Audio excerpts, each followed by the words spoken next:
25 de febrero del Evangelio de San Marcos, capítulo 9, versículos 2 y siguientes. En aquel tiempo Jesús tomó aparte a Pedro, a Santiago y a Juan, subió con ellos a un monte alto y se transfiguró en su presencia. Sus vestiduras se pusieron esplendorosamente blancas, con una blancura que nadie puede lograr sobre la tierra. Después se les aparecieron Elías y Moisés conversando con Jesús. Entonces Pedro le dijo a Jesús: «Maestro, qué a gusto estamos aquí. Hagamos 3 chozas, una para ti, otra para Moisés y otra para Elías». En realidad no sabía lo que decía, porque estaban asustados. Se formó entonces una nube que los cubrió con su sombra, y de esta nube salió una voz que decía: «Este es mi Hijo amado, escúchenlo». En ese momento miraron alrededor y no vieron a nadie sino a Jesús, que estaba solo con ellos. Cuando bajaban de la montaña, Jesús les mandó que no contaran a nadie lo que habían visto hasta que el Hijo del Hombre resucitara de entre los muertos.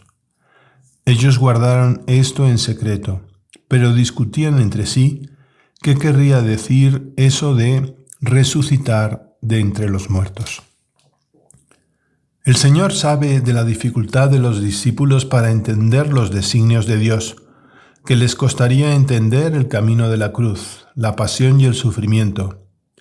Y como buen pedagogo quiso confortar la fe de los discípulos con la experiencia de la transfiguración, un anticipo de su gloria para que mantuvieran la esperanza en medio de la dificultad. El Señor invitó a 3 de ellos, Santiago, Juan y Pedro, precisamente a los que debían acompañarle en su agonía de Getsemaní, a la cima del monte Tabor, para que contemplaran su gloria. Vemos cómo se llenaron de una inmensa alegría. Pedro, con la aclamación «¡Qué bien se está aquí!», estaba tan contento que ni siquiera pensaba en sí mismo, ni en Santiago y Juan que lo acompañaban. Suele pasar que cuando tenemos experiencia de Dios, esos momentos de gozo profundo, lo que comienza a inundarnos es una alegría que nos sobrepasa y lo transforma todo. La invitación que se nos hace a nosotros es la misma que escucharon los discípulos. Este es mi Hijo, el amado, en quien tengo mis complacencias. Escúchenle. Escúchenle. La importancia de tomarnos en serio la palabra de Dios, de conocerla, de dejar que sea nuestra guía, nuestra brújula, la que nos orienta en los acontecimientos y decisiones que se nos presenten. Si nos mantenemos siempre cerca de Jesús, nadie nos hará verdaderamente daño. Las dificultades económicas, la cárcel, una enfermedad grave, mucho menos las pequeñeces y contradicciones diarias que tienden a quitarnos la paz si no estamos alerta. Y es porque estamos con Jesús. Jesús es el que nos da el fundamento, la fuente del verdadero gozo y alegría. El mismo San Pedro lo recordaba a los primeros cristianos: ¿quién les hará daño si no piensan más que en obrar bien? Porque obrando bien nuestro corazón está lleno de paz. Pero si sucede que padecen algo por amor a la justicia, entonces son bienaventurados. Recuerda que el camino de la cruz es una oportunidad que se nos brinda para corresponder al amor de Dios. Y tengan siempre muy presente que Dios sacará bien. No ocurre ningún sufrimiento inútil.